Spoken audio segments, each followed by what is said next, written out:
an AppleVis original.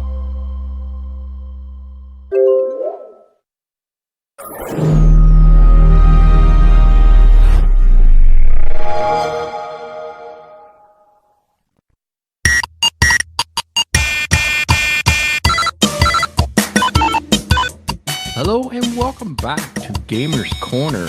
My name is Thomas Domville, also known as Anonymous, here for to go back the last 3 or 4 months of games that we are continuously to pick up and review and give you the inside and out of everything games. Welcome back, gentlemen. We got Jesse Anderson over here. Welcome back, Jesse. Hello, good to be back. Good to be talking about some more games. This is Jesse here, also known as Illegally Cited. And then over there, we got Aaron Spelker. Welcome back, Mr. Aaron. Thanks for having me. I'm only Aaron Spelker, no other names for me. You guys are Keep not it mocking simple. me, are you? Come on now. Yeah. You guys Guys, don't I'll have have to I'll let you guys vote and you guys can pick my name. you guys don't have like handles for your gamers? No, well, Jesse does because he's got illegally cited, but no, I don't have anything fancy. I'm just Aaron Spelker everywhere. I'm boring old Aaron Spelker. What is Nothing your wrong with that. what's your gamer's name then, Jesse? That's pretty much what I go by these days. That's just kind of my whole illegally cited is kind of my thing. So that's kind of what Ah, I used to have a different one, but it was just kind of like my old Xbox gamer tag that got I used to use, but not illegally cited is kind of where I'm at. The last I kind of want to unify things and just use that everywhere. When I'm making a gaming character these days, I go with Crypto 74 because Crypto's my guide dog. So Oh, there Crypto you go. 74 is my whenever I have to make a character name, that's what I go with. That works. that's a cool name. See, that's a cool name. You got to go with something that's cool, like Frostman or You know, Frosty the Snowman or something kind of cool, right? Oh, well, it's good to have you guys back, and let's talk about what's been going on the past 3 months of games. And we kind of just went through a list of games that came out, and we just came down with two that we actually want to review, and we thought these two were one of our favorites. So let's start with the first one, and that is with no doubt this was going to be on this list. So that is the Adventure of Faith dungeon game. So I'm going to let Aaron's kind of chime in, tell you a little bit about the game and what his thoughts is on the Adventure of Faith dungeon release. Yeah, so this game is kind of a roguelike RPG, randomly generated map type of game. You're building a character, leveling them up, gaining skills. You're basically transcending or descending through 10 levels of a dungeon. On the fifth level, you'll kind of face a mini boss that you have to beat, and then ultimately get down to the bottom 10th level where you defeat the final boss. If you play on kind of the normal mode, it's permadeath. So if you die, then that's it. You got to start back at the beginning. Go on easy mode. You actually get 3 lives to make it all the way down to the bottom. Really, really interesting, fun game. If you played some of the Core Quest, Adventure to Fate Core Quest, which came out before this, it adds a couple new features to it. They have a whole blessing and curse mechanic that you can, as you go down, you might get a blessing that is, something more favorable that helps you defeat it, but you might also get a curse that prevents you from, doing as much damage or moving as fast or whatever the case may be. So the blessing and curse can radically change how you were approaching your movement through the dungeon about halfway through. It's got a lot of replayability. You have I think 12 different classes, 6 different professions, nearly 1,000 different skills and spells that you can introduce. So you can really kind of craft a very distinct character that you like to play. And again, with that random generatedness to the dungeon, it really makes it replayable. Each time you go through is a little bit different. Let's see. There's a little bit of a learning curve. This is a little bit more complex role-playing game, and a little bit more punishing than some. But there are things like when you get into a battle and you fight a battle, what I would say is, watch the recap. You can see the round by round recap of, how you hit, how they hit, what was being effective or not being effective. So if you're kind of struggling on a battle, you can kind of see what was being um, successful or unsuccessful in your attack, so that next time you face that kind of monster, you might be a little bit more successful in tackling it. But really enjoyable. I lost a lot of time playing this particular game, and I think I've mentioned this before. It's one of those things when you have to review games, even when you fall in love with the game and you're really enjoying to play it, you always have to move on to the next game. So this was actually one of the ones that I was sad to kind of move on from because I had to go review some new games. But very, very enjoyable from my standpoint. What is your thought, Jesse, on this? Yeah, actually, I really enjoyed it as well. It's funny because traditionally I really haven't been into the turn-based type of games, growing up with like your Final Fantasies and all those types of things. I just never really got into the turn-based, menu-based um, combat and things like that. But what I've so much of these role-playing games and dungeon crawler type of things, whether it's you're checking your stats for your equipment or your character or reading your battle log, all those different things. I think that I actually have grown to like these types of games a little bit more than before. And I think a large part of that is just having them to be accessible, being low vision myself, just trying to look at all of these, I'll read all the stats and the numbers. I'm like, I'm here to play a game. I don't want to read a spreadsheet, And so the Adventure to Fate series is one of them that I've kind of come back to. I've really kind of enjoyed like Core Quest, and I forget the name of the other one or two Lost before that. Island. Yeah, so I've played through some of those, haven't beat them all. But this one I thought was really kind of cool because, in the other games, you were kind of playing through a story kind of straight through, and then if you died, you kind of just went back to the last time you were in a safe zone. But as Aaron had mentioned, this whole thing of kind of even in mainstream games, and this is a mainstream game. This is not a game that is just for voiceover users. You can turn all accessibility features off and you can play it visually. So if you're, fully sighted, non-disabled, you can still totally play and enjoy this game. But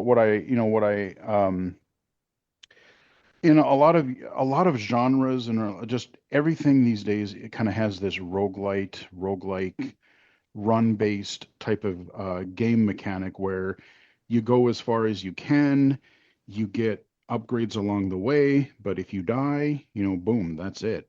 And then you start over, and you might get some, permanent perks between runs and things like that. And I thought it was interesting that this kind of dungeon crawler adopted that mechanic, and then also with the difficulty levels saying, okay, well, in the lower difficulty, you get 2 or 3 lives, and then other than that, it's permadeath. And again, I think with the number of character classes and other variables, there's so much replayability. The random dungeons, it's actually really fun. And some of those creature battles, some of those boss battles can get pretty challenging and frustrating. But yeah, I would highly recommend it. It is a little deeper, but I think that's what a lot of people are looking for. They want something that is pretty. If you're looking for something kind of substantial, a lot of variety, a lot of replayability, I would also highly recommend this one. Yeah, I mean to Yeah. go off what Jesse was saying there. I mean, like again, I have really enjoyed the turn base because it gives me the time as a blind person to really kind of slow down and think. Sometimes when on the live action games, like I can't figure out what's going on before I'm dead, and so I can't ever figure out how to get past it. So this allows me time to actually really think and enjoy and immerse myself in the game. Besides there are also besides having within any dungeon where you can play at three or four different levels of difficulty. There's also three different dungeons. So the one that you start on is the easiest dungeon, and then there's two other dungeons that progressively get harder and harder. So, you might, go play the first dungeon and, oh, look, I made it all through all 10 floors. You try to go to the third dungeon, you'll make it through 2 floors and you'll be dead. So that kind of allows for that replayability as well, because even once you defeat a dungeon, you're not really done. There's two more dungeons that are even more difficult to try to get through. So I really enjoyed that. And then You guys made some very good points about the game. For one, this game, the Adventure of Faith series, you're right. This has been around for some time. For those that are new to Adventure of Faith series, the dungeon is definitely, you can definitely tell that each time this game has come out with a new edition, it's definitely getting deeper, more complex and vast of what you can do with it. I'm not really this kind of a game player myself, but for those that are like you and out there that really like this type of game, this is the game to do. I think this is like the best of the best when it comes to this kind of a game. I really do. When I got to play with it, my gosh, it just was fantastic. The sound, the effects, the thought that went into it, the mechanics, everything was just unbelievable. And what I really like about it is I thought it was, I think it was $4.99 in the App Store. There's no in-app purchases, there's no ads, anything like that, which makes things way easier. And I felt that was a very good price for something like this game. Um, as a whole, even though it's not my kind of cup of tea, man, I really have to say this is probably like if anybody going to make any kind of game like this, this is where they need to come and learn from this guy. I think the developers have really put in a lot of emphasis and thoughts in it for voiceover users and whatnot. And not just that, but replayable. Oh my gosh, this game you could play literally forever, I think, yeah. with so many different things and different ways you can do things to play this game.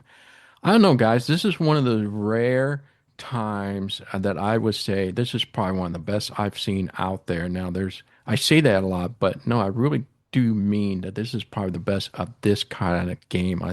I definitely have to get him an A plus. There's no doubt. Oh. It's hands down. Yeah, I mean, I really like that, as we said, that this developer has created several different games in this kind of genre, and there's been iteration. So he's not just reskinning and saying, "Here's, give me another $4.99 for the same game." I mean, Right. it's thematically kind of the same, but he's trying to introduce new things, which I like. The other thing that it does have really good sound quality and intentionality that, particularly when you're kind of picking up loot, I could almost tell what I was getting just from the sounds without having to read the write up. I kind of had a sense of, oh, I just picked up an epic item just by the sound feedback that was going on. And then, there are some things that, I kind of like jotted down some tips. If you're going to play this game and you're kind of new to this type of game, you have the ability to search. It's kind of a 5x5 grid, so 25 squares, and you move around the grids, and you'll fight enemies, and you'll find shrines or forges, and eventually a door down to the next level. So the goal is to get to the door, get down to the next level, and move around, through the traps and the monsters and all, and keep going down until you descend. But each one of those squares that you're on is also searchable. So you want to make sure that you search every single square, whether it seems like there's nothing there or you just fought a battle there. No matter what, you should search every square because there's always something findable. And if you search every square and you find everything, you also get some extra bonus rewards as you move down to the next level. So searching every square, super important. You'll have a chance to have some potion buffs. You definitely want to use those because it doesn't really cost you any action points to do it. So putting those on, and for however many turns they are, 2 or 3 turns, and then reapplying them when that runs out, you really want to make sure you do that. Pay attention to those, and that'll be things like it might be resistance to fire when you're fighting a fire monster. I mean, that would be an important thing to ensure that you have in place. So you want to do that based off the type of battle you're doing. You want to kind of watch when you're about to level up. So if you're just about to level up, you don't want to necessarily waste a mana potion or a health potion, because when you level up, all of those things get topped off to 100% full. So you can save yourself some using of your health and your mana by just leveling up to the next level. So try to be aware of that so you don't waste a potion. And then, if you're playing on the one where you get to have multiple lives, I always left some money in reserve so that if I lost the battle, I could go to the shop and, replenish my stock of potions and then go attempt again. So if go and have no money and you lose the battle, you're just going to kind of lose it again because you don't have any potions or mana or health potions to kind of do that fight again. So if you're on the one that's not permadeath, leave a little cash reserve so you can effectively do that battle again. And then I mentioned this before, which is if you're struggling in a battle, there is that battle summary round by round of how your attacks did and how their attacks did, which can help you kind of get a sense of what might be a more successful strategy. So that's my particular tips for the game. Grade wise, I think it's a very, very good game. It's not quite an A+, but I'll give it an A- as a score on the game. It's solid. It was fun. Again, I was sad to leave it, which kind of puts it into the A category for me. And I hope that he puts out the next, and there's even more complexity and more mechanics to it. The kind of the more involved it is, the more interesting it is to me. So That's just interesting. So, well, Lisa's an A-lister game, and so I'm just curious, Aaron, is that do you think that this falls into the hardcore gamers out there? Would that please the hardcore out there's? And what would you say for like beginners? I would say like it's an upper level intermediate, is Hmm. what I'm going to say. So, a beginner might kind of struggle. A super hardcore might think it's kind of easy, or a little bit on the easier side. Um, but it's not easy and it's not super hard. So, to me, that's kind of a nice sweet middle spot, to be honest.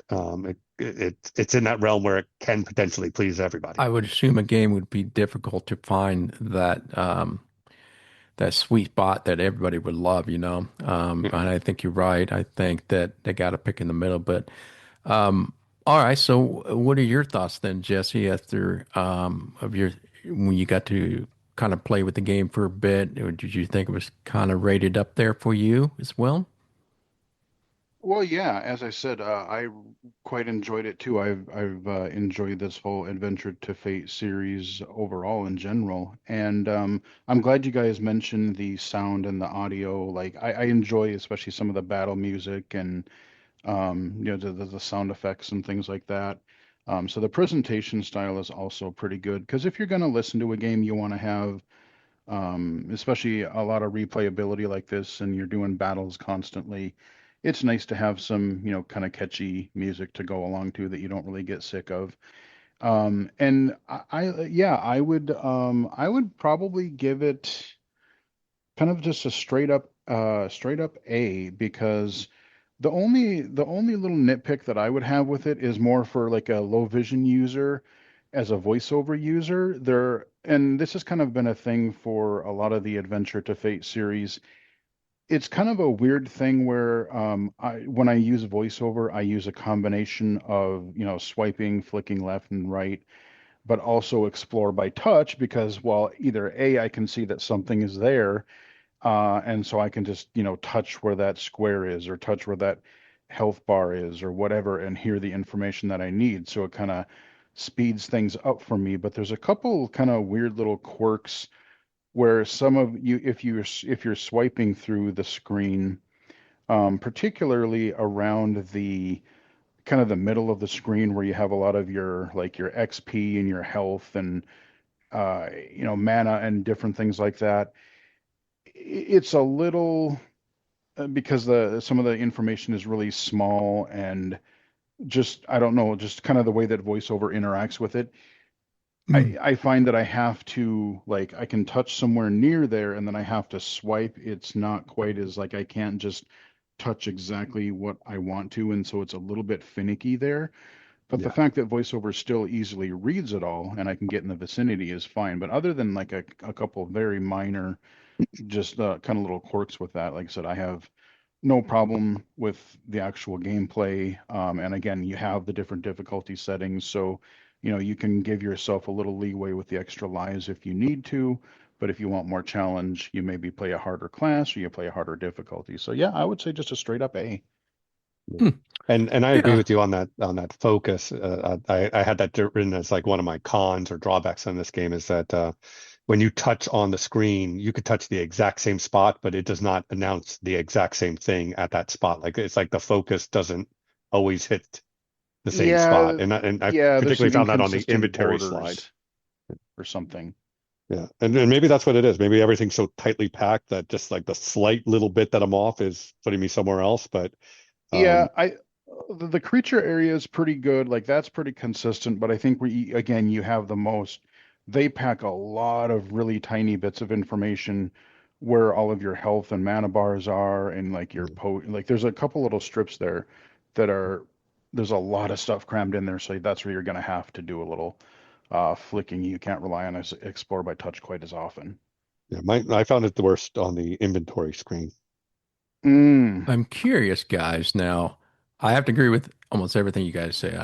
I mean, what I look for into a lot of games, and I know this is not always the case, but when I see a lot of emphasis, a lot of thoughts went into it to help voiceover users, that's a plus.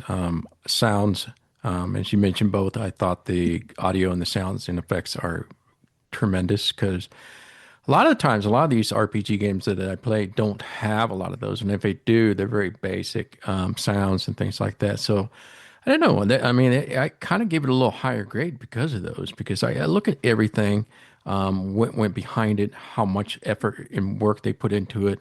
I thought, even though it may be a little difficult for beginners and a little bit easy for hard players. I agree. I think you can change things up as you get into higher into the dungeons. I think it'll get to the level that I think that would be satisfactory for hardcore users. But so with that said, I'm really curious. What other game that you can think of off the top of your head that is similar to this kind of game that would get a better grade than this? Good question. That's kind of a roguelike dungeon crawler.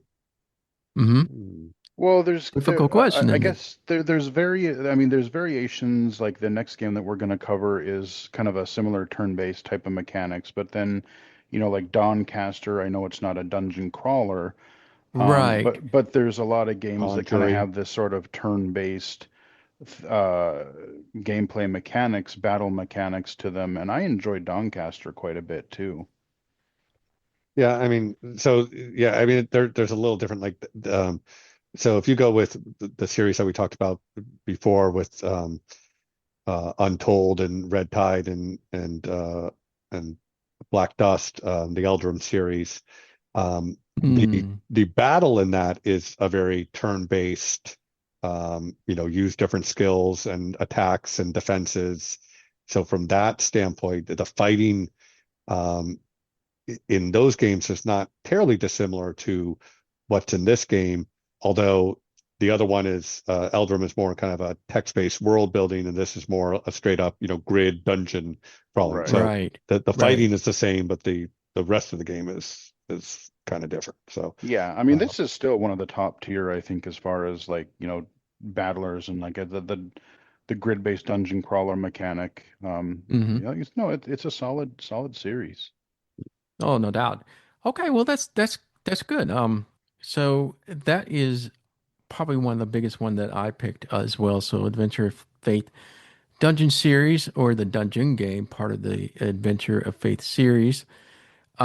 It's great for those that are interested in this game. Let's move on to the next game. Now, this game, I'll admit I have a lot more interest and I can't seem to put it down. And they've done some amazing stuff here. Now, I don't know if it's because it's a little bit simpler or I don't know what it is, but I'm going to hand over to Jesse. And what do you think of this game called Dungeon Scoundrel? Yeah, so I also got pretty darn hooked on this game for a little while. I need to get back to it because one thing I will say right off the bat is the developer seems to be adding new content to it pretty regularly. I did a video for it shortly after it came out, and then a couple days later, he had an update where they added like achievements and a few other features. And then a little bit after that, they added another update that added like a whole new character class and things, which I haven't even gotten to play that yet. I haven't gotten to play the game since. But so Dungeon Scoundrels, again, it's a turn-based battler game, but this one is more like you have a deck of like 51, 52 cards 55. and what was that?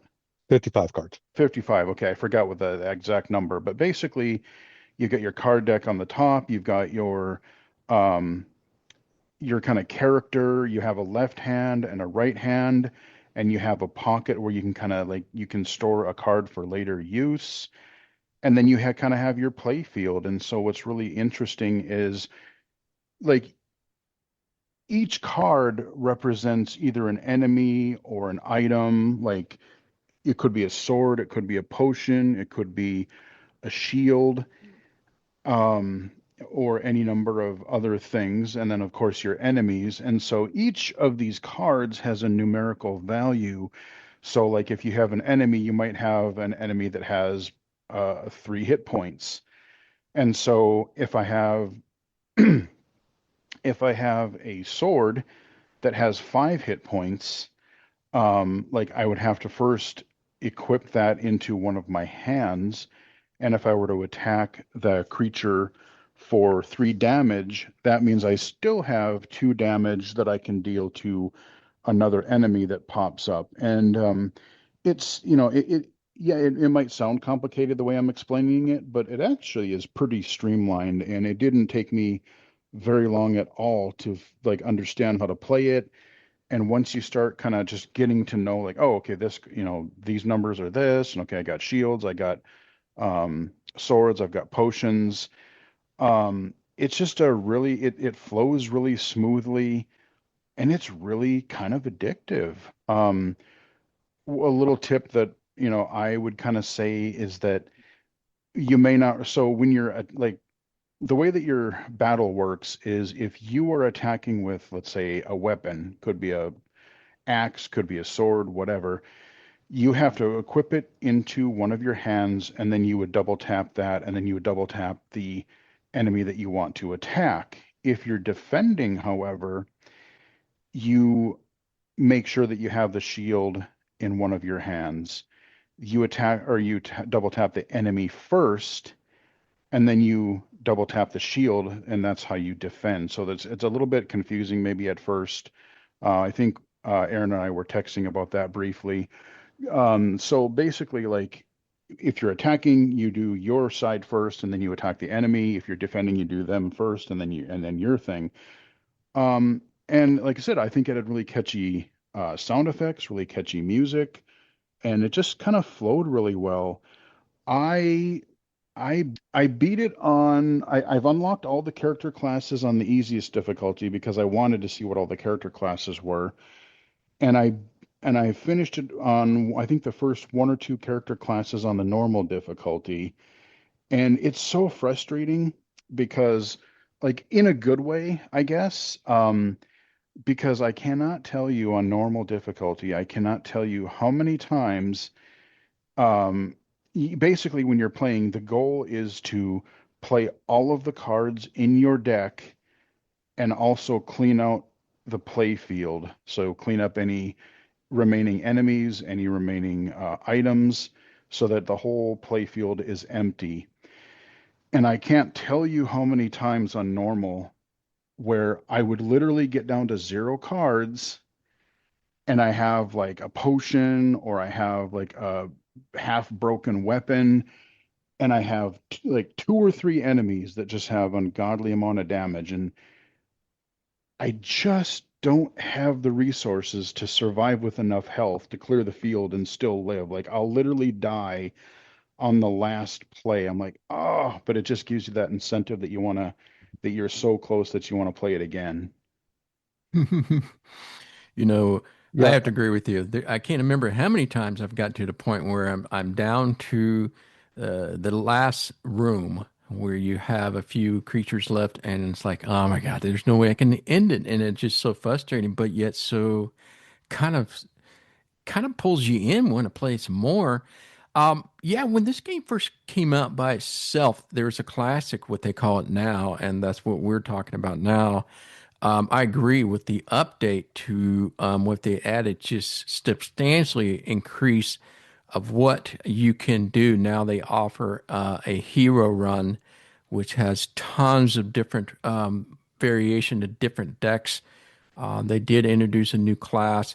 I also did a podcast on it, and I was just fascinating because it is one of those games that if you're a beginner or if you just want to kind of play something that's a little different than the typical RPG, this is a little different. And I really, really love this game. Now, there's not very often where I will just put Thomas's favorite game. You're not going to hear me say that very often, but this is definitely one of my favorite game of this year that I've came across besides Land of Libya. This is definitely up there. I enjoyed every bit of it. I know some people not really into quests. Quests are things that you can accomplish, like have you defeated 25 monsters? Have you defeated 50 monsters? Have you defeated 100 monsters? So you got like little leaderboards and things like that, and accomplishments or things you can try to beat for these quests, which is kind of a nice angle to it. There is just a little bit of curve, but it's not that much. I agree on on the easiest level. It was pretty easy for me to go through all the class, but in that middle, my gosh, the game just started to increase on and pressure and how you wouldn't think something like this would be strategy, but it's almost luck, in a way because these decks are just dealt out just how it is. And sometimes it could be totally against you. It could just be just annihilated with all these monsters first on, or sometimes you get overwhelmed with shields and potion that it's got you can't waste those, but yet I need some monsters to fight. So Yeah, it's one of I need those more random, pockets. right? I mean, you can only use one pocket, and so it's kind of a fun. I really enjoy it, and what I should tell everybody is that this is one of those games that you can play probably in 5 to 15 minutes a game. Yep. Yep. So if it's something that you just want to do a little time waster, but not so fast, but something that involves a little bit of thinking and how you're going to do things, this is a game take a look at. And I thought for the price of 99 cents, I thought, my gosh, this is a really fantastic game for being such a nominal price. And that's a price I would happily give to the developer. And my understanding originally it wasn't very accessible, but he's had some people on his team to help him make it more accessible. And I think for the most part, it does a fantastic job. Now, there's a bug in the latest one that, but they seem to kind of fix the bugs out once each of the new updates come out. But I don't know, guys. I really love this game. What about you, Aaron? Did you get to, what are your thoughts on the game? Okay, so I will say that I played and have unlocked all the characters at normal level. Oh Um, wow. and the first thing I want to say that you guys mentioned, and it was right on my list. What is really amazing about this game is almost every time I get down to the last card, and it's up, he has 10 hit points and I only have 8 attack, and I'm gonna lose. Yes. That has happened to me more times than not, and I think that is phenomenal on the balance, right? That so many of mine can come down to just barely winning or just barely losing. I think Right. that's a hard balance to get down, and I'm very, very impressed with that. Now, what I will say is, to me, a very, very good framework here, but to me, it's kind of like, baby's first card battler a little bit, because there's not variety. I would love to see, there's nothing different about one monster, the wolf versus the minotaur, other than one has 8 hit points and one has 10 hit points. I would have loved to see, one has 8 hit points but is immune to shields, or immune to a sword versus an axe, so that whoops, I'm kind of I have an axe, so I can't attack him with the axe because he's immune to axe. So now I have to use my shield. It would have added a different layer to the strategy if there was something different about each one of those monsters other than number of hit points to kind of put in there.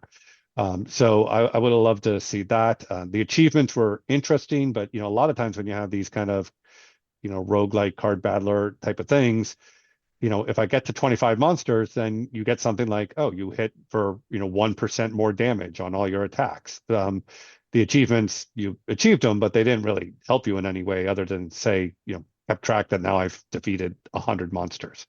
I would love to see something tangible be attached to that so that it would be easier to get to the normal level and easier than to go on to the hard level as I take all that work that I've done putting into the game and playing it.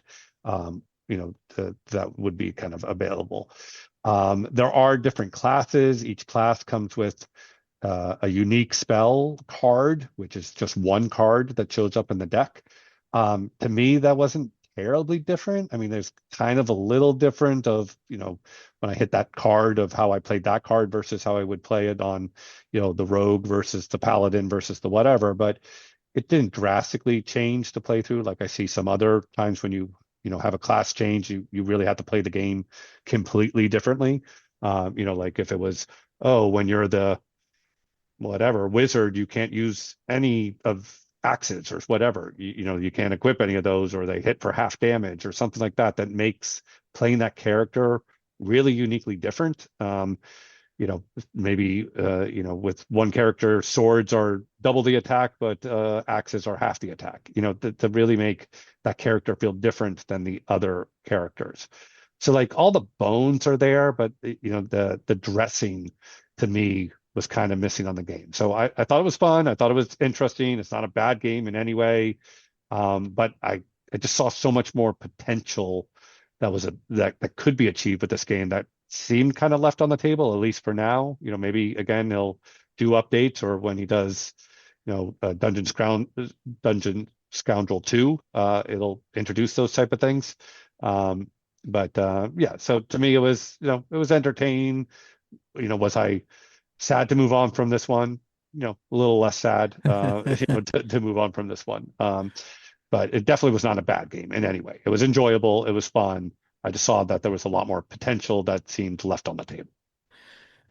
You made some really good points. I didn't really think of a lot of that, but as you were, excuse me, as you were just talking through, some of those variations like that, those are some awesome ideas. And whether he does that in a future update for the current game, or if he does a sequel, yeah, I would say there's a fair bit of breathing room to expand. And I love the idea of, oh, this maybe, because none of the enemies really had like a like a lingering poison effect, or Right. like a bleed, or different stats that could make you play a little bit differently, or having, I like the idea of, oh, this character class like is better with axes, or this is better with swords or whatever. I like those ideas. But I think, like, in a way though, I think one of its strengths is that this does function as a new user, a new player's first card battler game, because Yeah. It's an again, intro to I card battling. yeah, Yes. I mean, I like the fact in a way that, I'd love to see a sequel expand, but that's sort of what I found refreshing about it, because I found that, like, I don't play, as I said for the last game, I don't play a lot of turn-based games. And now that I'm more comfortable with it, I would love to see these such improvements. But like, I'm more into, like, I play a lot of mainstream games with the vision that I have. And so I generally like, if I'm playing with swords or guns or bow and arrows or whatever it is, I like to be in full control over my character and be like, oh, well, if I screwed that up, it's because I didn't play it as well, not just because of some random stat or, menu outcome. But as these turn-based games are becoming more accessible, in a lot of cases, I'm kind of liking them more. And so as I'm getting used to playing these, I can find deeper experiences. But I think it's not a bad thing to have a game that I would say balances it. It's, kind of your introductory card battler. And I think maybe that's why I took to it pretty well, because you can play it in, you can play a game 10 to 15 minutes per game. And there were a few days where I played it for a good couple hours straight, just unlocking character classes. And I haven't gotten all the achievements yet, but I've got most of them. So yeah, I mean, I still really enjoyed it, and I would love to see what future updates bring, and I would love to see a sequel, because I think it would be probably better, maybe you put a few more classes in, you put a few more weapons or a few more variations, but I think um, I think that putting a lot of what you just talked about, I think it would make a really good sequel. That's exactly what you would do for a sequel.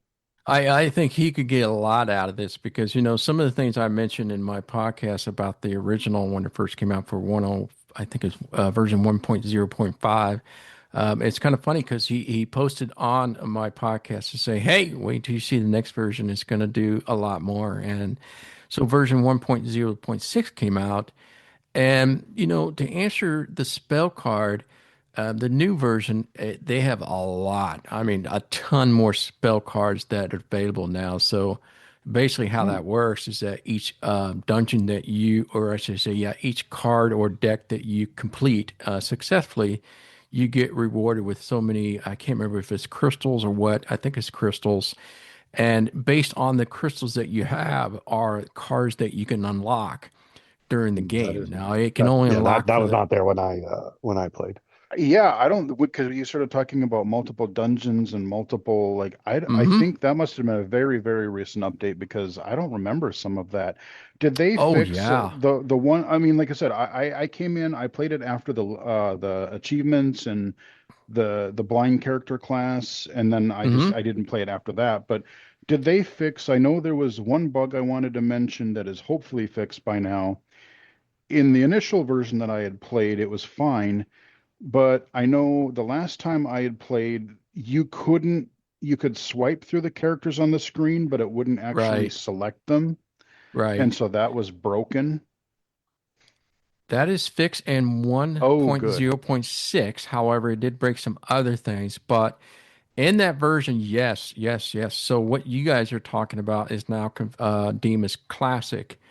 And now they have this Oh. run, this hero run, which is the various dungeons. And each of these dungeons you have, so you have all the classes. So you got like 7 or 8 classes now that you unlock.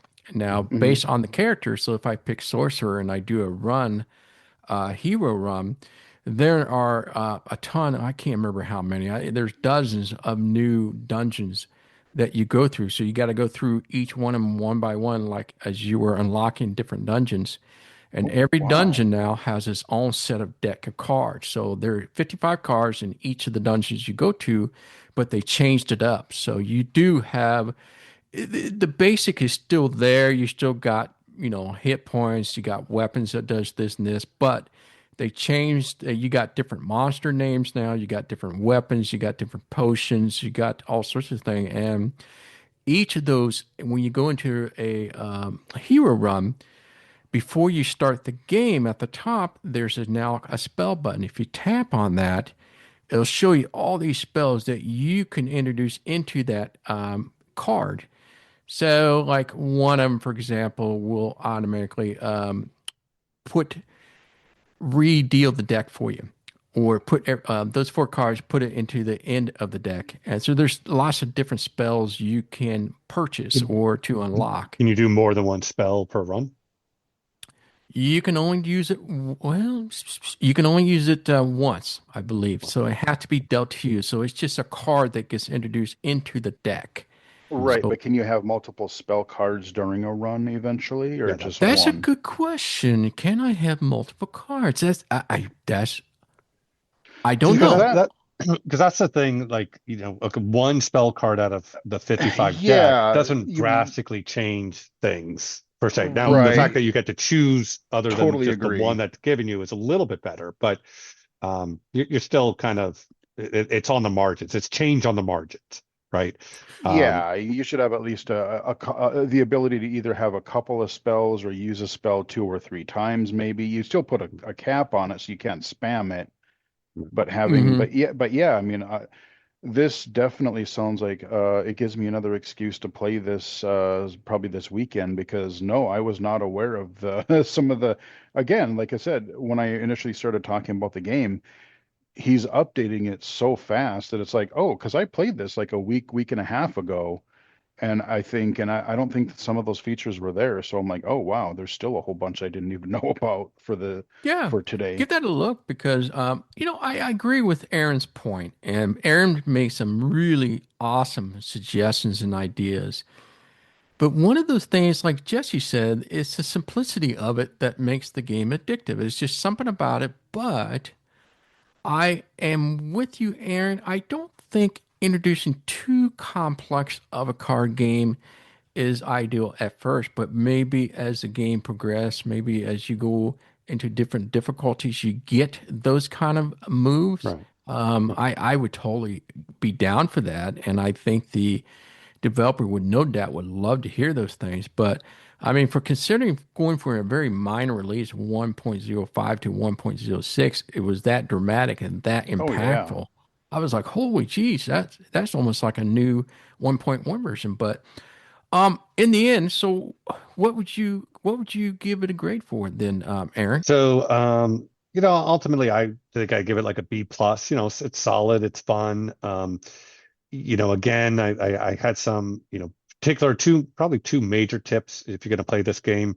One, you have the option to flee. Don't be afraid to flee if you're facing some really unsavory cards. So again, Yes. as I think Jesse might have said at the beginning, when you play this game, there's four cards that are dealt on the table, and let's say you have two monster cards, a sword card, and a potion card. Okay, well, what I can do is I can pick up the sword, and then I can use the sword to attack, the monster, and then now I'm, let's say the sword has 10 points, one monster has 10 points, and the other has 5 points. Well, I take my sword, I attack the monster that has 10 points.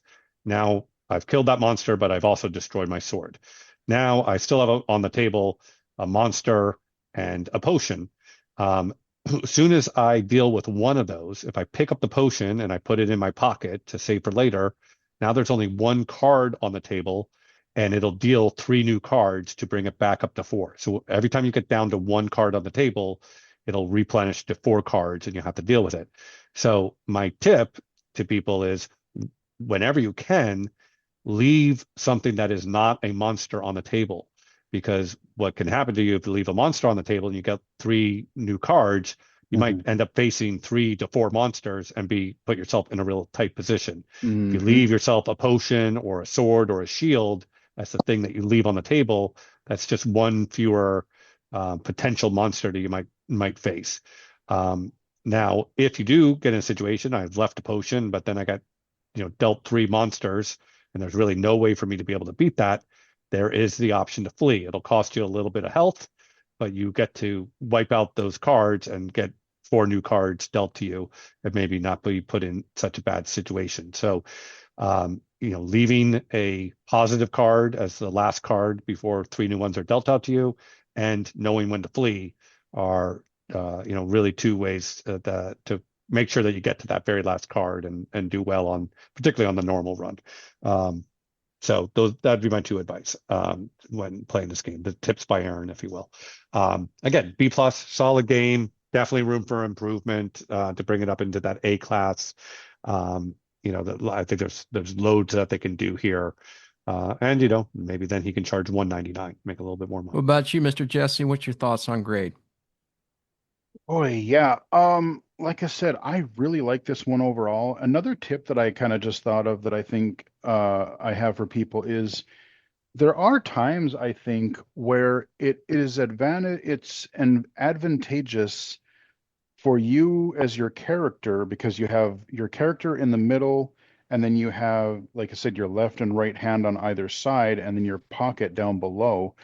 There are times where it might be more beneficial for you to take 1 or 2 points of hit damage directly Mhm. and then you can save the weapon or save the shield in one of your hands. So let's say that I've got an enemy that is like has 7 hit points. I have a sword that deals 6. Well, I use the sword on this guy, and rather than, wasting a point on my shield that I might have in my other hand, I want to save that for a higher enemy, especially later on in the round. Um, Once I get that one guy down to 1 hit point, it might just be more advantage so I can save my good items, and I might just have the tap on the enemy and then tap on my character directly. I will take that 1 hit point of damage, but it may prolong my tools that I have in play, and maybe I might be able to survive that last round, when you get Mhm. down to 1 or 0 cards and cards on the field. Rating, oh, I mean, I wanna, like I said, I fell pretty hard for this one right away, and I'm kind of excited just to hear that, all of these different uh features that you just talked about, with like the new dungeons and the new spells in addition to the character classes that I played. um boy, I don't know. I mean, I like I said, I think one of the things that happens is that sometimes, like I've noticed, like they have a lot of features and they're getting updates out pretty quickly. um but I do hope that they have testers that can also test at this sort of rapid pace, because, especially for that one update where it's like, oh, you literally can't select a character class with voiceover because it got broken. Things like that. I mean, obviously, you get a bug, you get bugs sometimes, but like, so when I played it for a little while, I would turn voiceover off and I could see well enough where I could kind of flick, okay, I'm on my third character here, and then I can turn voiceover back on, but you guys don't have that ability. So, just a little bit more kind of checking that things don't break like that during major updates. And I love the all the ideas and suggestions that Aaron has. I originally was thinking maybe like an A, but with because there is some room for a little bit of improvement. I think I'm still going to give it an A minus because I really did like this game, but you Hmm. both make some really good points. I'll expand on Jesse's and Aaron's strategy. Is that Jesse's right? Is that remember when you go into this game, don't use your weapon and shield and potion. Don't you can't. There's not enough of those to help you get through the deck. It's impossible. So there's got to be that balance where you got to accept, and one of those things is to attack with your bare hands. That means if the monster is 5 and you attack it with your bare hand, you're going to take 5 damage. That's what that means. But you clear out that card or that monster. So what I found out and my thoughts is that if when you have a high health going on into it, almost anything that's 5 and down, just take it on with your bare hands. Don't waste your potion and your swords and your shield on that. Especially when you get differences on the shield. So if a monster is 8 and you have a shield that's 5, I'll go ahead and take that 3 damage because the shield is only good for 5 of the 8 hit that's going to have on you. So I'll take that because you need to take that, and that's where the balance comes in. So the rule of thumb is anything 5 and less, and I'll do that until I get about 10 health points or less. And then I just try to battle out until I get some potions and get it in me, or I stash potion in my pocket. I'll bring it out and bring that number back up. But that's really where that game is. You got to balance it out. So you can't use every Oh, card for you because that's not going to work that way. But it's just something to think about. The only annoying thing that I found is the I don't like the tracks. I think the loop is a little bit I don't know. I'm glad that there's 4 different types of tracks you can pick from music wise, but sometimes it got really annoying. I don't know. I just feel like I need a little bit more selection, and the loop is hmm. uh, seamless. I don't know what it is. Maybe I'm just a podcaster or something, but I hate it when a music ends and it's just a pause and then it's like it starts all over again. I just want continuous music that sounds really good. And I think that's something they can work on. Bugs are bugs. Yeah, there is some bugs in the initial. The workaround was double tap on a class. So if you swipe right, you went to rogue. If you double tap that and you swipe right, and that'll work just fine. But you don't have to worry about that now. But in the new version, there is some bugs, and I wish it wasn't there. It is kind of annoying. I have to turn off voiceover to click on continue. But other than that, I don't get too heavy on that unless there's a lot of bugs. There's just a few here and there, so I'm not going to boink points for that unless it was something substantial. But I really like this. I agree with Aaron that it definitely has potential. There's no doubt about it. But for a beginner game and something that's addictive like this, I definitely go with Jesse. There's an A minus. I think there's some improvements that can do it, and I think they're going to succeed doing that.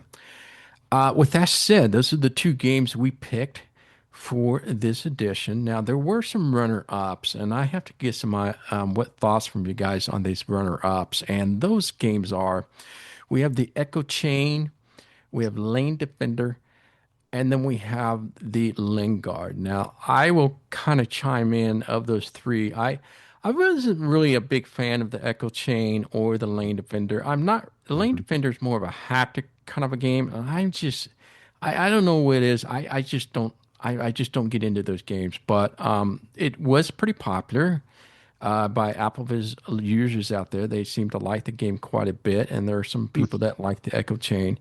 But the Lingard, I want to talk about this because Time Quest is they're known for their Time Quest game, and that is huge. Back in the days, that was the when we had the Golden Apples many years ago.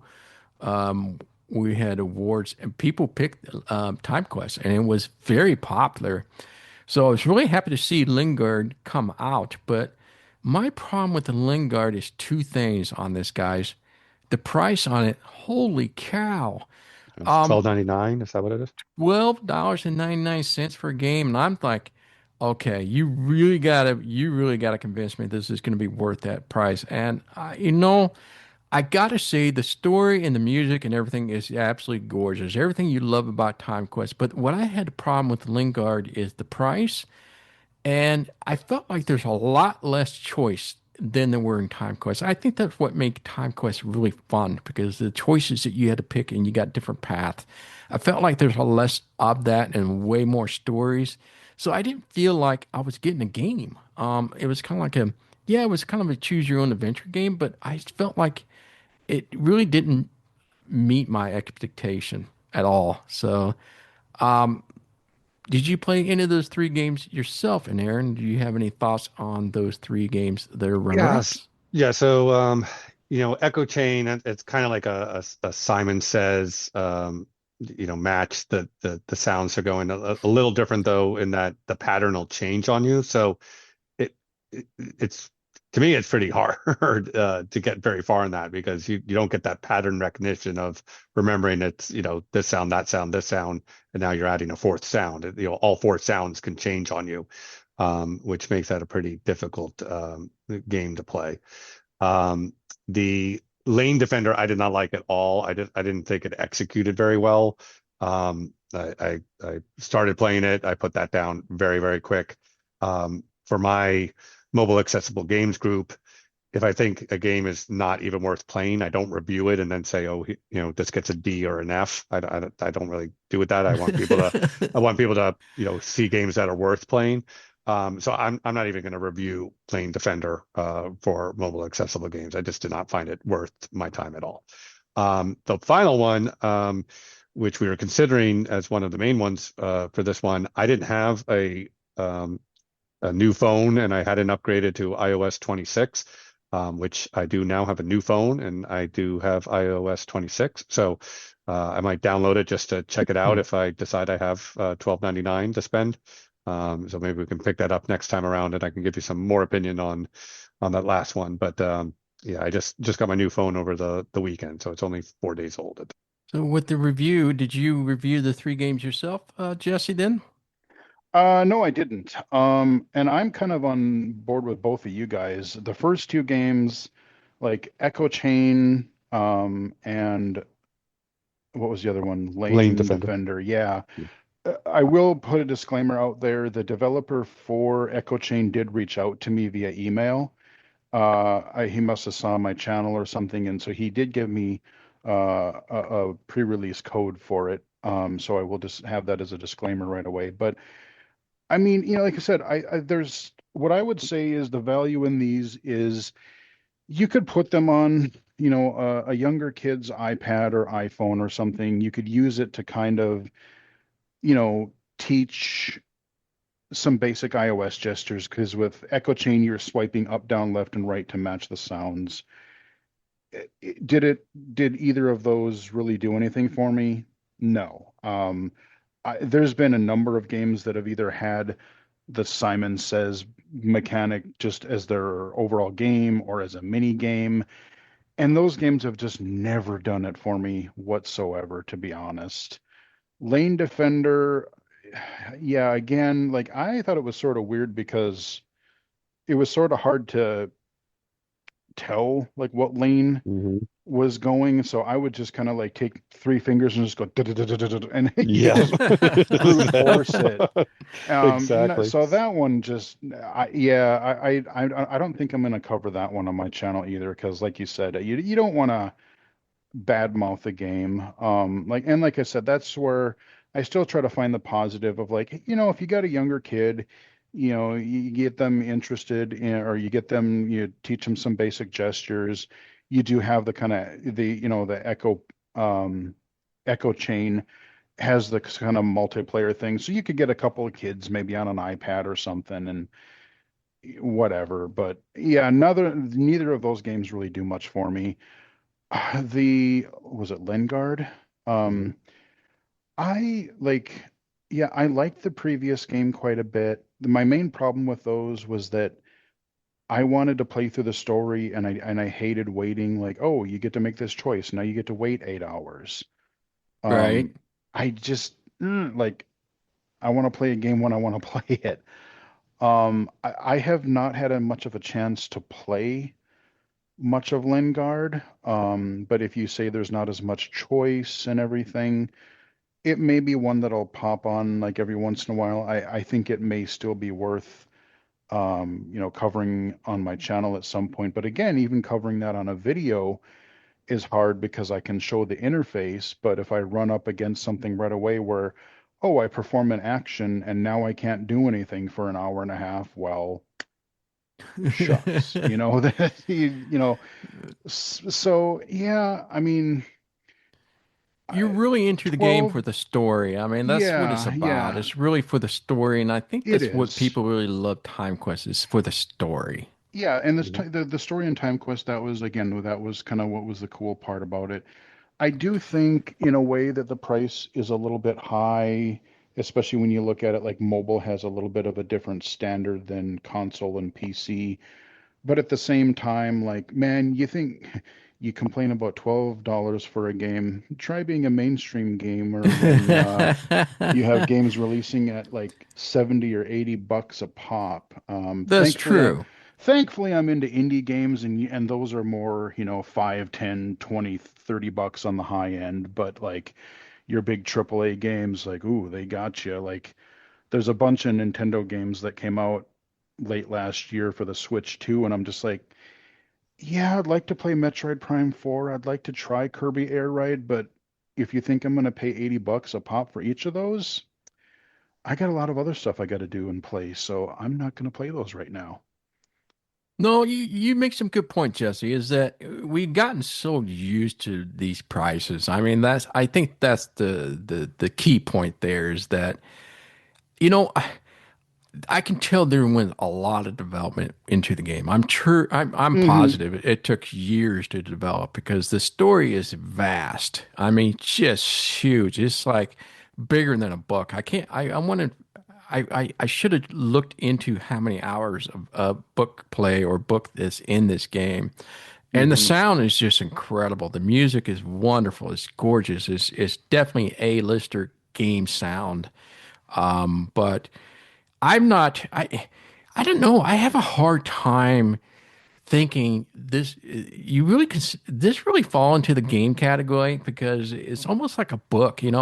Choose Your Own Adventure is a book, and it's always Yeah, been a book. I mean, But in the mainstream market, they do have it's not called interactive fiction. What the heck do they call them? There's a bunch of games, like a digital novel or a hmm interactive novel. There's a lot of games that come out like that on Steam, and there's been a couple games on the Nintendo DS I remember back in the day that had that sort of a thing. So they are games. They're just, again, they're not the deepest as far as gameplay mechanics go, but yeah, they, with the interaction and things. Yeah, I mean it's kind of like the game that last time we did the Gamers Corner that you picked at Dusk's Fall. I mean that kind of reminds me that kind of a choose your own path, and then Hmm. the story base went along that path. It's kind of sort of like that, but I at least want to do some runners up. I thought we didn't do that last time, and I thought, well, let's just do that. So we just get some people out there to see if there's something that's up their alley. I mean, there may be some people out there that absolutely love Simon's game. So I think the Echo Chain is definitely for you because it's definitely a Simon game on steroids. I think it's a lot harder than you typically see on the Simon Says games. And like you guys all say about the lane defender, it is difficult. I don't like the haptic. I don't know if I get overstimulus of the haptic, but nonetheless, those are the runners up. And to me, there just Let's wasn't enough there. right. I Let's don't think I don't think it's you. I think it's Lane Defender. okay. It's not just me. Yeah, there I don't mind haptic every so often when it really kind of enhanced the game. Now, when it's just all haptic, then it's just like, okay, you lost me because it's too much. I don't mind. Maybe, some of the games, when you do a hit or you do a major damage, I would love to feel a little rumble. It kind of reminds me of the some of the game controllers that I have that just kind of do rumbles here and there. Mhm. It kind of enhanced the experience of the game, so I enjoy that. I wish more games take advantage of it, just don't abuse it too much.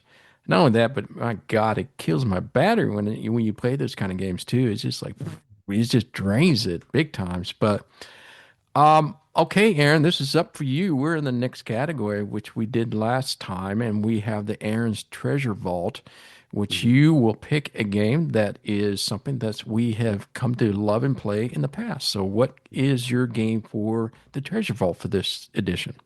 Well, I'm going to do the same thing I did last time, which is not pick an individual game, but pick a series. And this is a pretty wide breadth of series. It's the Blindfold Games.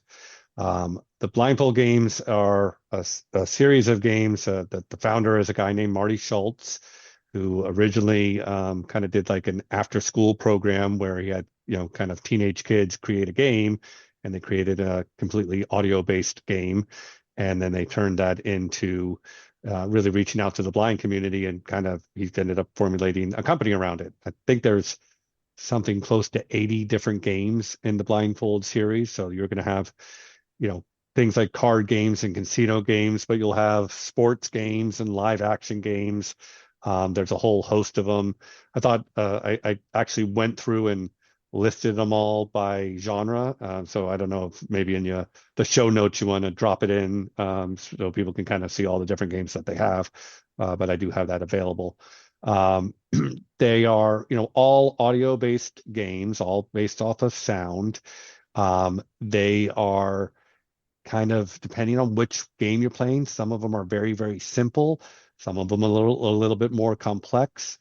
What makes it really interesting to me is to really look at, he was doing blindfold games and audio-based only games 15, maybe even 20 years ago now, when he started this. So a lot of the kind of gameplay that you see kind of did it first.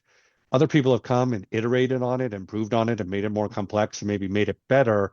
But he kind of went through and said, How do I take a basketball game and make that audio only? How do I do home run derby and do that only? How do I do bobsledding or an endless runner or a driving game?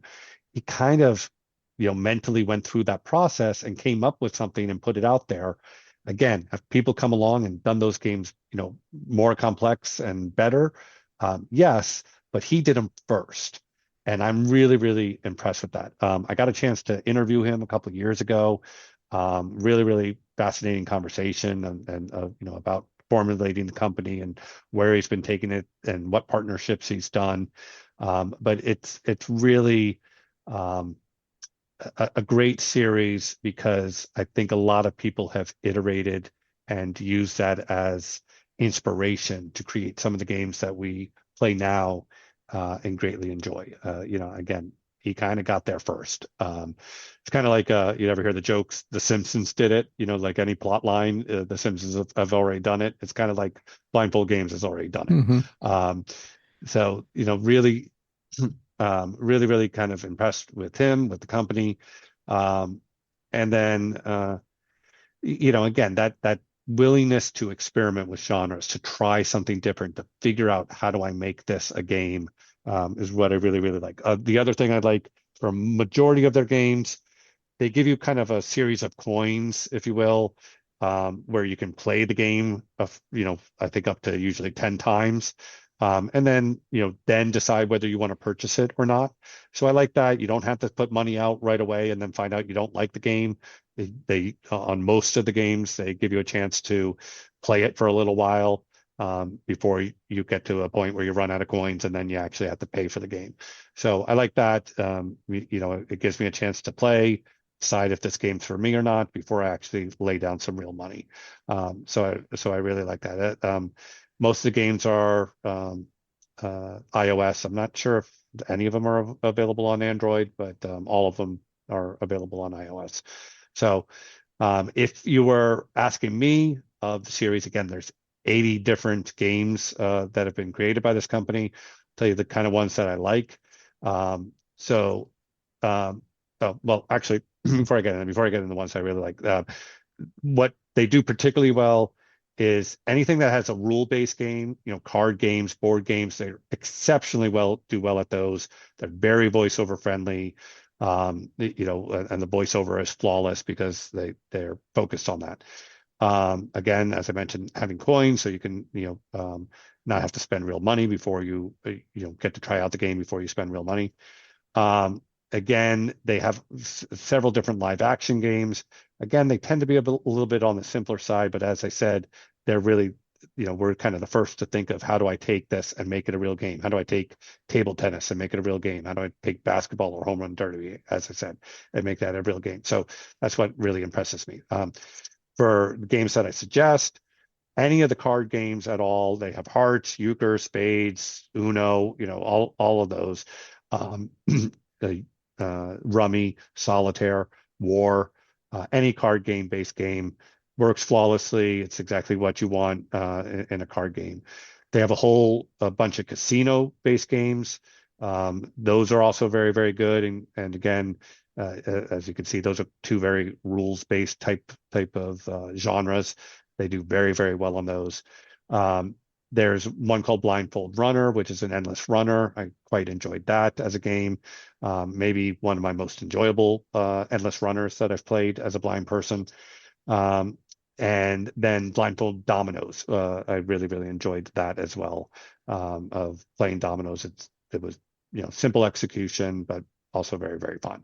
So those are all the ones that I particularly enjoyed. Again, I can, give you the full list if you want to put it in the show notes. If we have enough room to do that.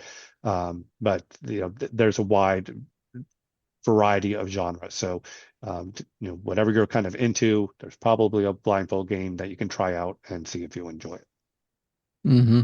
I would definitely put in the show note where you can go to the App Store that lists all of his games. I'm not sure if all the games are there anymore or if they work anymore. I know there are a few that don't anymore, but there's a lot that still do.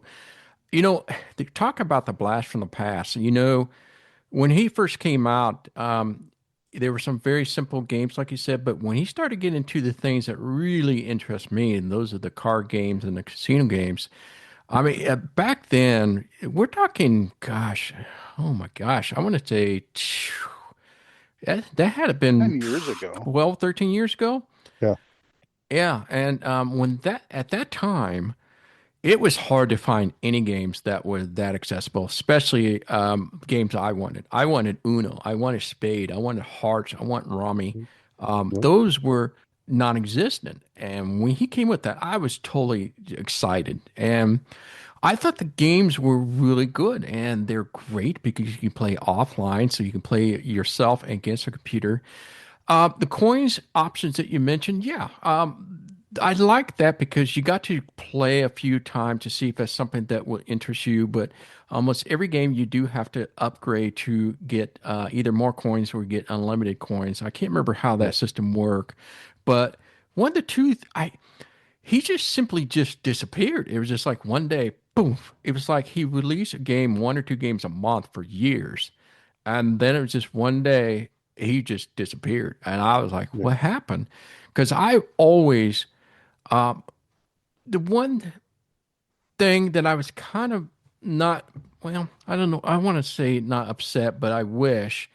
I know I've written to him a couple times to say, hey, I really would love to if you enhance this because this is definitely be something I want to play multiplayer with other people, Yeah. friends and family especially, because one of the things I love about Dice World is that I get to play with my mom, my sisters, and whatever not. And I love those kind of a turn by turn game with other people. And I've always Hmm. wanted a card game that was the same scenario. Mhm. But I felt like most of the time what he grabbed are open source open domain source codes, and so he would take those codes, he would either pay the purchase a license to it, and then he enhanced it to what he came out with his own voice over version, which is fine. So he did put some money into it. I don't think he recouped his money. I think that's probably why he fled. I don't think there was enough in there to justify the games he was putting out. I think he was hoping, but I think he really could have done a lot better if he offered a multiplayer online game with other people, whether that's the same time or turn by turn. And I wished, and I mentioned a couple of times, you really need to make a game pack. And, put all the casino games into one, and the coins could be used either one of either of those games. And I found that frustrating because there's some games I think you just purchase by coin. So I may have purchased a coin in this game, but I can't use that coin for his other games. Sure. So it wasn't wide based, but in the end, the quality of the game and the type of games that he put out is staggering and is great. And I think anybody that loves this kind of game, I definitely would highly recommend kids friendly games. But Yeah, and yeah. you know what I like that he did too is like, when Candy Crush came out, he did his version of Candy Crush. When Flappy Bird came out, he did his version of Flappy Bird. So like he tried to, make it so that we could play something that was similar to what was in the zeitgeist as well, Mm-hmm. which I thought was great. Um, Mm-hmm. Again, I think he pivoted to like accessibility educational programs or software. So that's what he's kind of moved away from games and he's working and doing accessibility software, I think particularly with schools. I think that's what, if I remember from my interview with him, that's where he was pivoting the company, right? Right. So I kind of interviewed him at the tail Yeah. end of his gaming time. Yeah, I think I forget what he called the new company, but yeah, I believe he did pivot more toward educational apps and software. I haven't followed that as closely, but I think both of you make, good points about, he was there kind of early on. I started using iOS during the iPad 2, and then I discovered like, oh, this is kind of cool, but the iPad is only Wi-Fi and I want internet everywhere. So that fall I also got the iPhone 4S, and now I can stream music and have internet everywhere. And, getting hooked up with AppleVis, learning about that pretty early on in my iOS journey. Um, Blindfold Games was one of the first regularly occurring groups of games that I remember seeing. You had the Something Else games for audio games, which RIP, God, I want those back. But like, and I think you guys make some good points. Like I was more as far as like the quality of the games and stuff, like I kind of think that he did the systems-based games, your card games, board games, pretty well. And I didn't even think of that, but like, the kind of following the trends of, hey, you want a endless runner, you want a Candy Crush type of thing. That was kind of a cool thing. I didn't really get into as much of the kind of audio-based games that were a little bit more like audio gamey Hmm. because they were a little bit simpler. Like I remember early on I saw Blindfold Racer and I was like, "Oh, cool. I get a blind accessible racing game." But if I remember correctly, it was like this kind of really like it wasn't like real cars or anything. It was kind of like a very kind of kiddie Mm. um I think Blindfold Racer was their first game. That's the one the kids did as their after school project. Right, right. And so like I totally respect it for what it is, and I totally, like I said, it's like for what it is, it's cool, but it's like, oh, I was just kind of disappointed because, it wasn't like I don't want to say like, like an adult racing game, but it didn't have like the depth and it was a lot more like Yeah, but but cartoony. but can't you see how Blind Drive basically just made Blindfold Racer better and cooler and funner? Yeah. Well, I mean, yeah, I mean that's not even like a true racing game because you're just kind of going between like, swiping left and right for lanes. But Blind Drive was a lot of fun. I remember streaming that when I was still doing streaming, and I did get a pretty good enjoyment out of that one. By the way, not so much for kids, that one. No, Blind Drive, not so much, but not suitable for No. yeah. work, I think. Yeah, no. But yeah, Blindfold Games, respect for what they did, and I think some of the games still hold up. I like the coin system, being able to try something before you play it. And I don't remember if they added it eventually. One thing that I kind of wish that they would have added for the longest time was a lot of the games were kind of light background and then black text. I'm like, please give me a dark mode. As Mm. a low vision user, people that are light sensitive. A little harsh on the eyes, but um, Mm. but yeah. Otherwise, no, it's a good callback.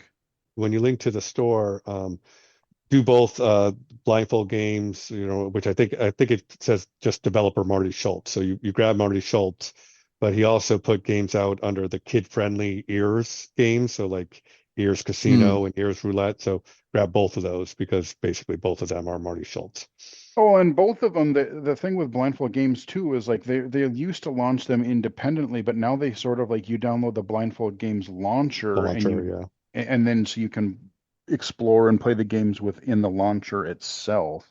yeah, So that's that's true. another That thing to helped. note. That helped a lot when he introduced that. Yeah, especially when you have Um, so many. I think it's fantastic. It's definitely a blast in the past, and thank you, Aaron, for that pick. I think it's a wonderful pick for the day and age, and I think some of the games are still pretty darn good for this day and age. So I play if the you card games haven't, all the time. oh, right, I that's what I was thinking. I think it's more the casino games and the card games are still valid to this day, unfortunately. Yeah, you're right. There's a lot of games that kind of taken it up and enhanced it, but you still don't have awesome Uno cards, rummy, spades, hard Hmm. games that have gotten that.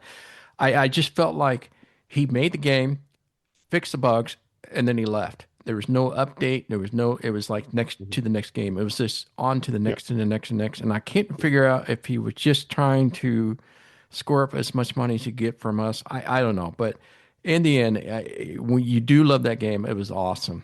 Um, okay.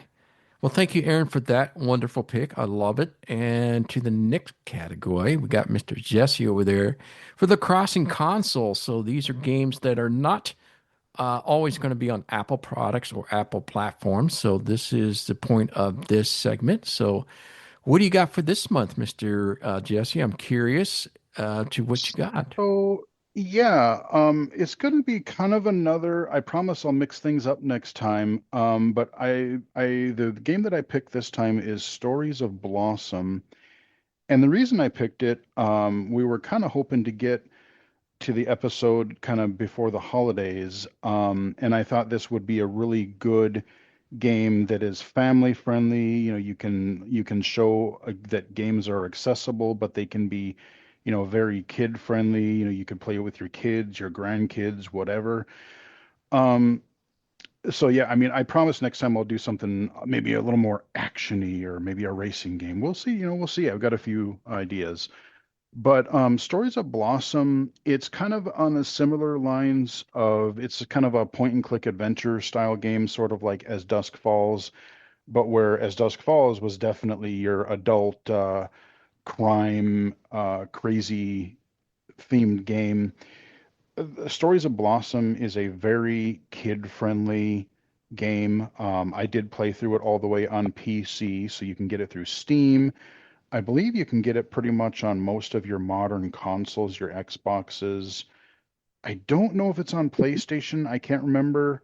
I was going to look that up and I forgot. But if it's on, your modern systems, they went above and beyond um, for accessibility, not just blind accessibility, but I remember, I think it was during one of the like GA Conf, the Game Accessibility Conference sessions or something where I heard about it, or I don't remember, but I remember seeing the initial trailer and started following the guy on Twitter, and then they released a demo prior to the full game release, and was just so impressed at how they made, again, this is not a game that is developed, um, for blind users specifically. This is a full visual game.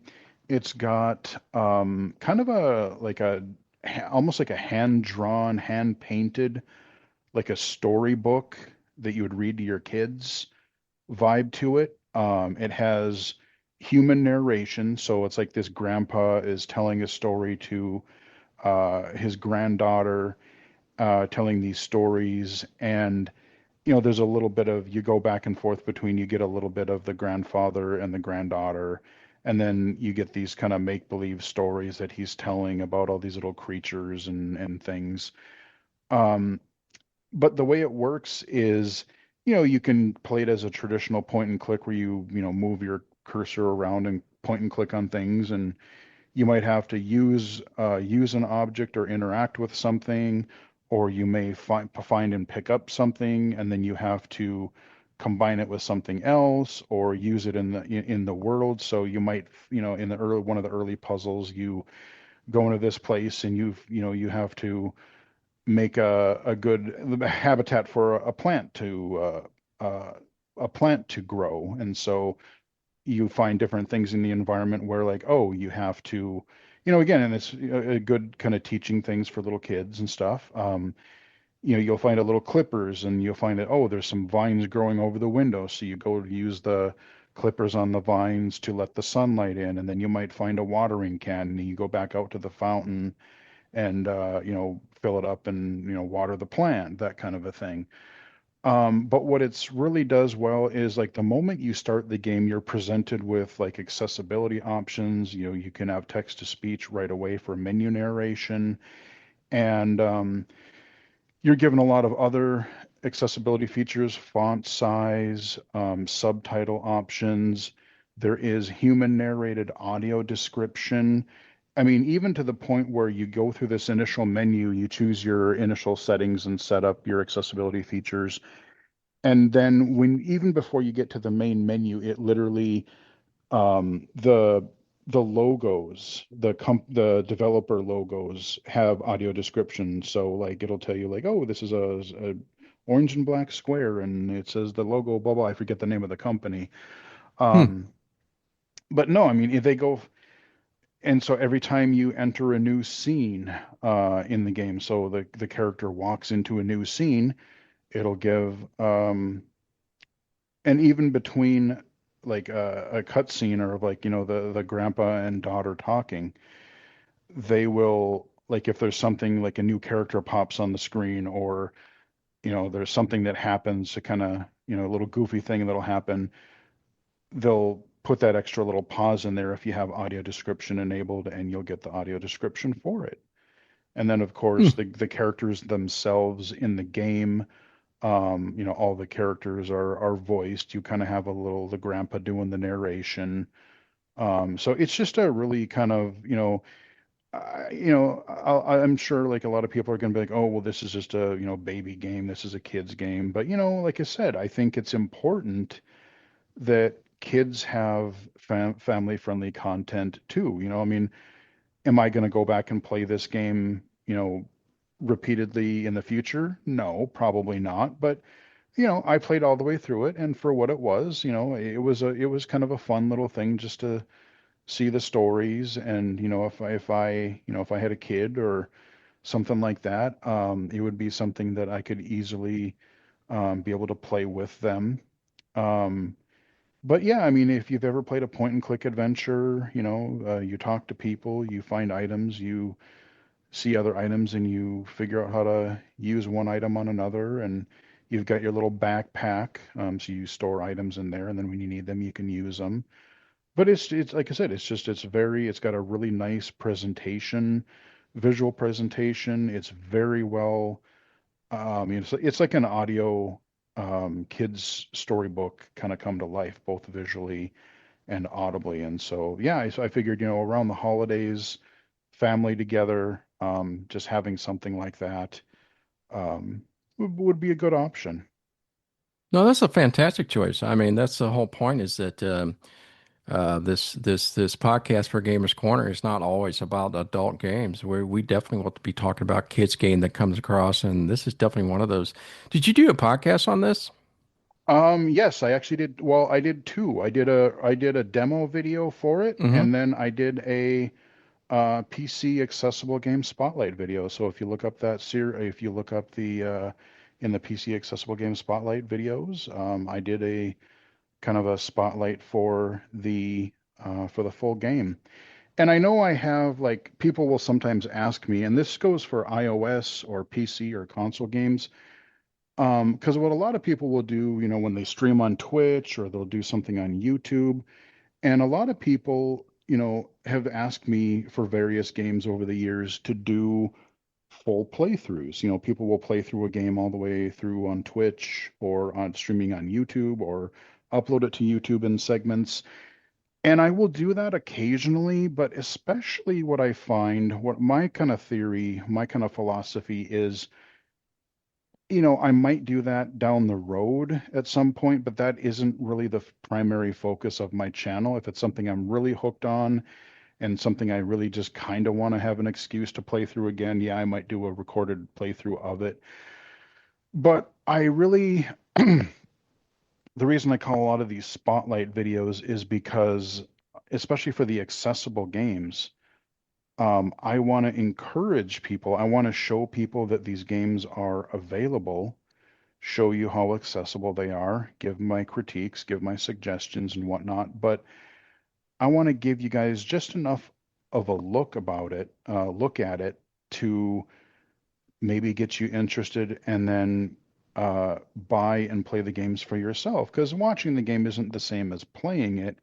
And also, I think that, as we talked about, whether it's blindfold games or, any number of voiceover accessible or audio games that have come to iOS or even other platforms, a lot of developers don't find serving blindness specific market sustainable long term, and so we eventually lose out on these games. And so I really want to encourage people with the spotlight videos that I do, low vision spotlights or accessible spotlights, that, hey, here's a look. If you can see well enough to play these, check it out. If it's an blind accessible game, check it out, and support the developer, financially, but also just supporting them in general, so that they will continue to make these games. And so that's what I would say with Story of Blossom, I remember I got a comment saying that, hey, I'd love to see you do a full playthrough. I'm like, well,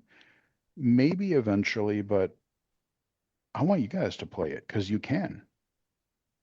Well, this is fantastic. I love your choice, and I think that's fantastic. I will definitely put in the show note to those podcasts. So for parents or for people that would like to pick up this game, you get to see what it's about and see if it's something you want to pick up.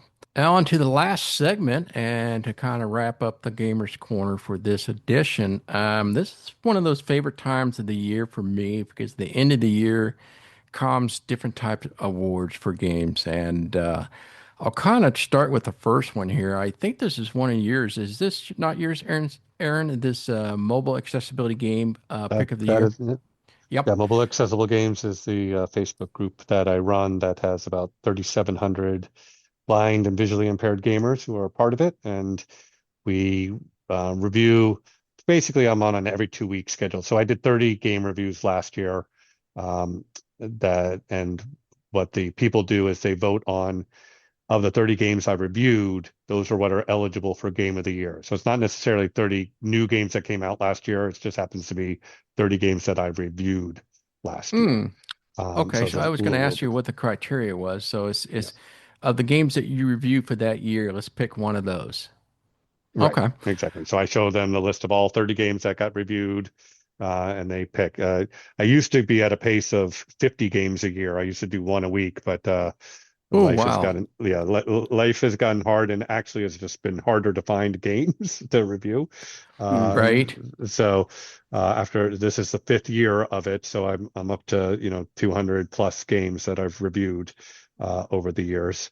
Man. So yeah, it's a lot. But I'm that's just impressed you found 30 games to review this year. That's what amazes me because Well, you're like I said, I right. get to, it's not 30 games that came out this year, right? Because that Right, right. actually, I wouldn't get there, to be honest. So I get to Mhm. go deep. I can, play something that came out 5 years ago, but it's new to me, right? Mm, So, and it's still okay. out there. It's obviously games that are still out, still on the app store for somebody to review. Absolutely. Yeah. Yeah, the games that have gotten nominated and chosen were absolutely fantastic games. At one point or another, definitely all of these are definitely one up there for me. I absolutely love these three games. So I'll start with the third place. The third runner up for this year is we got Rift, A Timely Manner. I know a lot of people are probably familiar with that game, Yeah. and I've done That's a a good one. podcast on that myself. And I have to tell you, as being as simple as that game is, I really love that game a lot. And Nice. it's one of those. It's kind of a short game, right? I mean, it Yeah. is short and it's something that you can pick up pretty easily. Yeah. And it's a puzzle type of game, go find the key, bring the key back to the door, then go grab this from the door and go over to this place.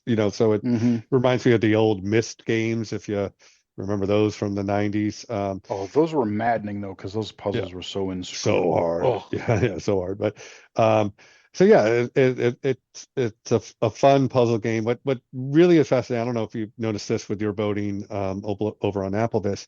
So I had 30 games.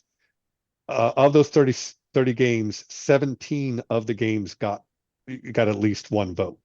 So a pretty wide breadth of Mm-hmm. things. And hmm. I think of those 17 games, um, that covered something like 12 or 11 or 12 different genres of games, right? So Sure. it's not everybody was interested in the same thing. It's not all just, hey, let's play card games or text adventure games.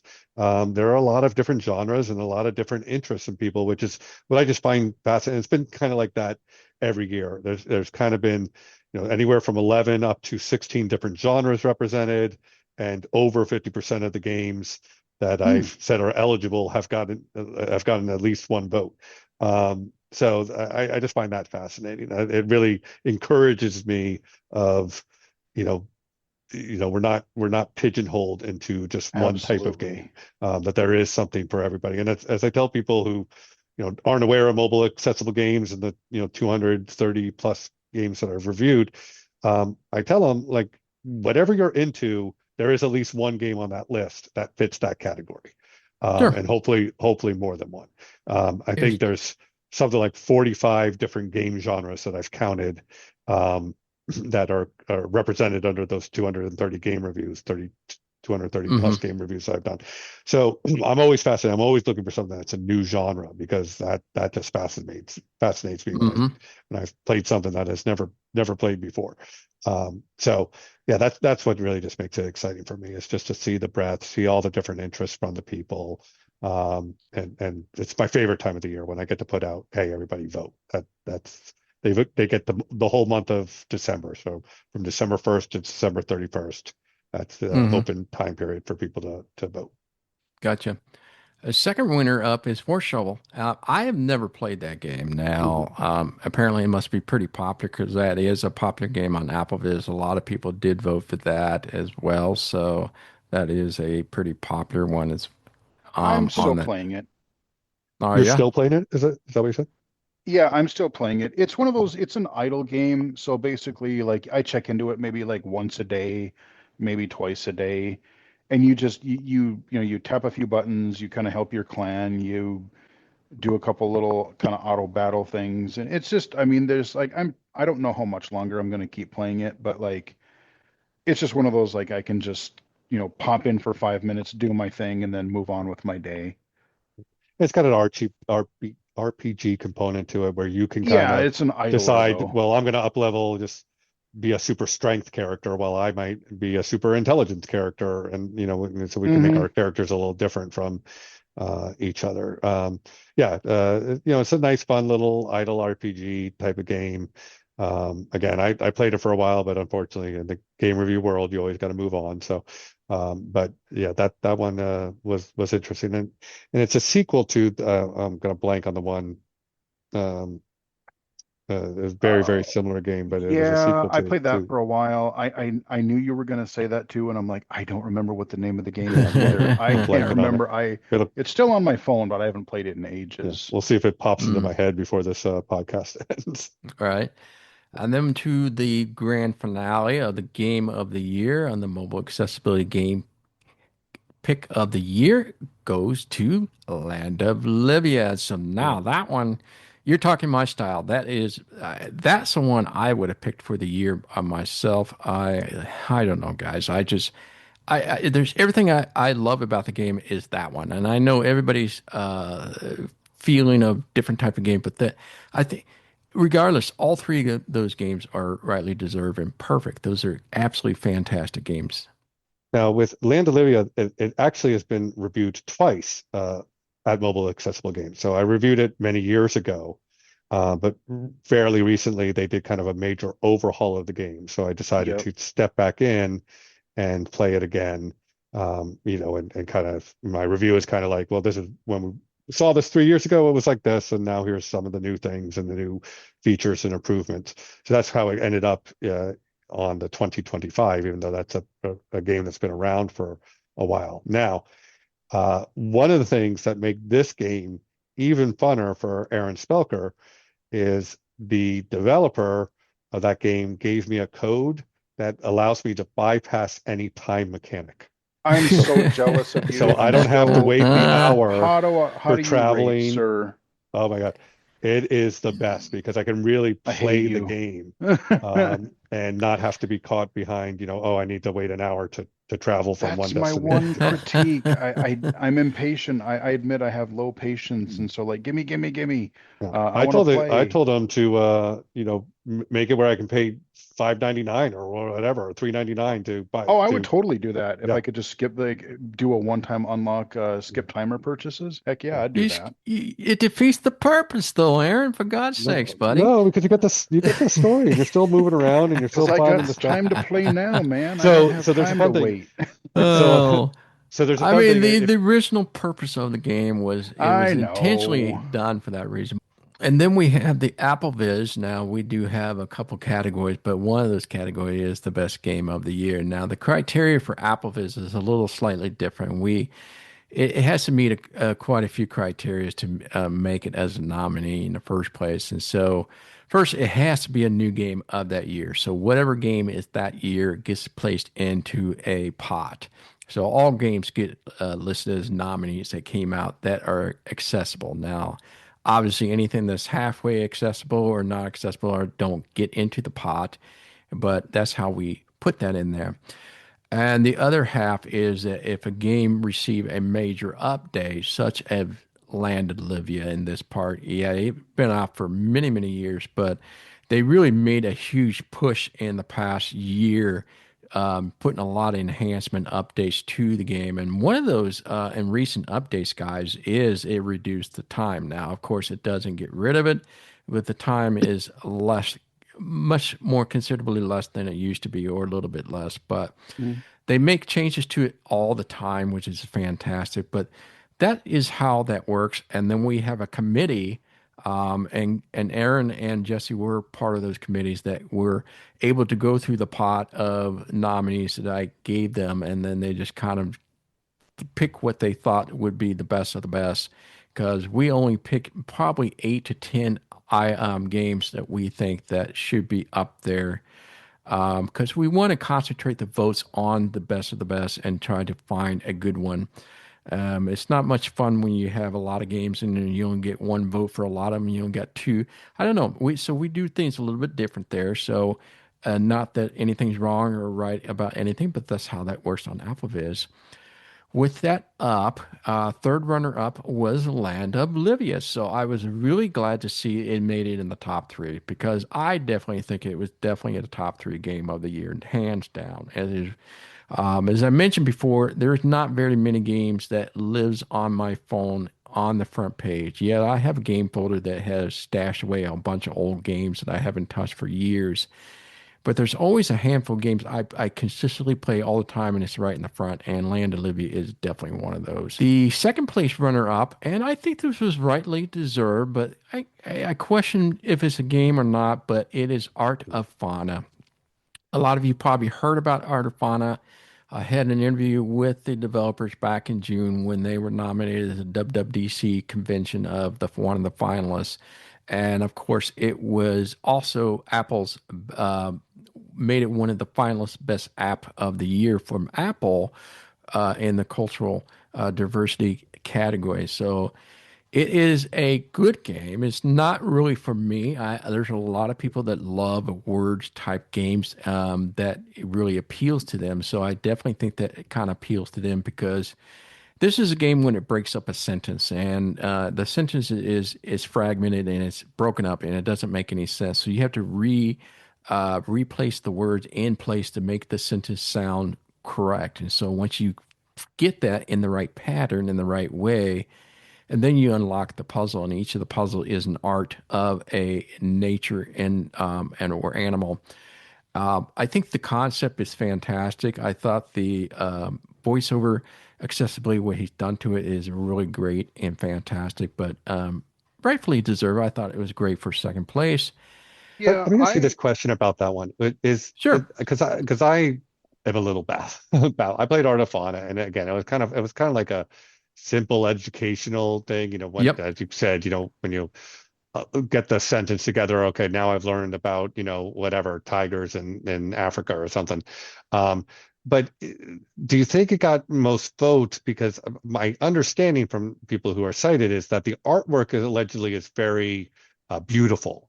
But again, as a Mm-hmm. person who's completely blind, I'm not seeing that at all. So like the game for me never really resonated all that much. But I wonder if Mm-hmm. that's because I'm missing a piece of the game, that maybe somebody with low vision or vision, is getting to experience. You know, there are many people out there that love those kind of word games. And so it is kind of a two games into one.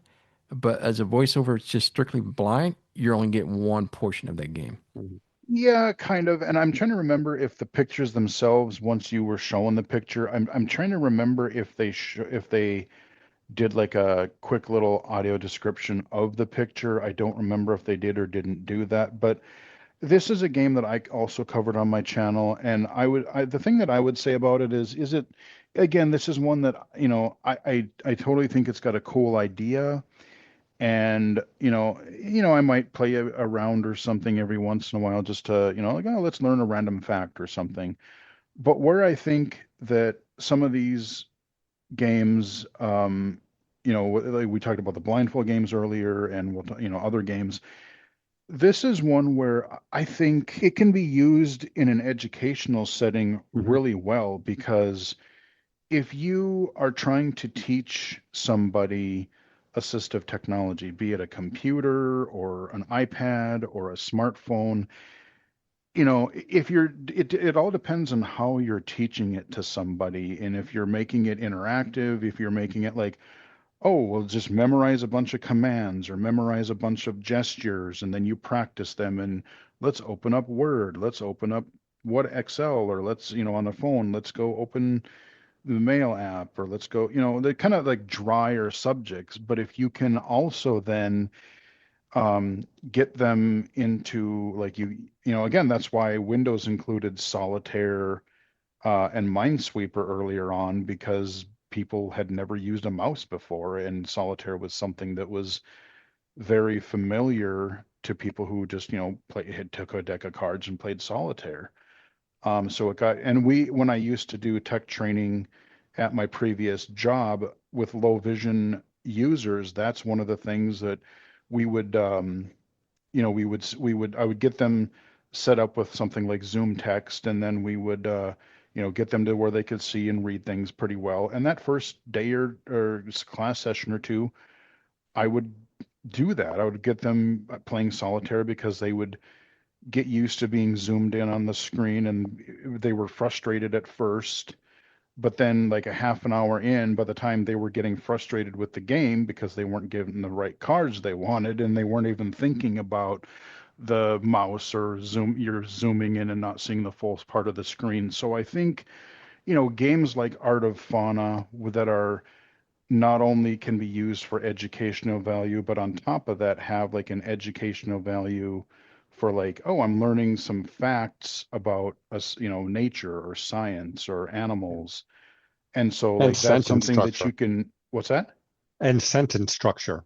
Yeah, oh, exactly. And sentence structure, if you're a voiceover user doing that. And so you're learning about reading and sentence structure, you're learning some animal facts. And so this is something that, like, you could have a kid play a game in school, and it's not like an arcade game where you're shooting things or whatever. Like, there's multiple levels of Hmm.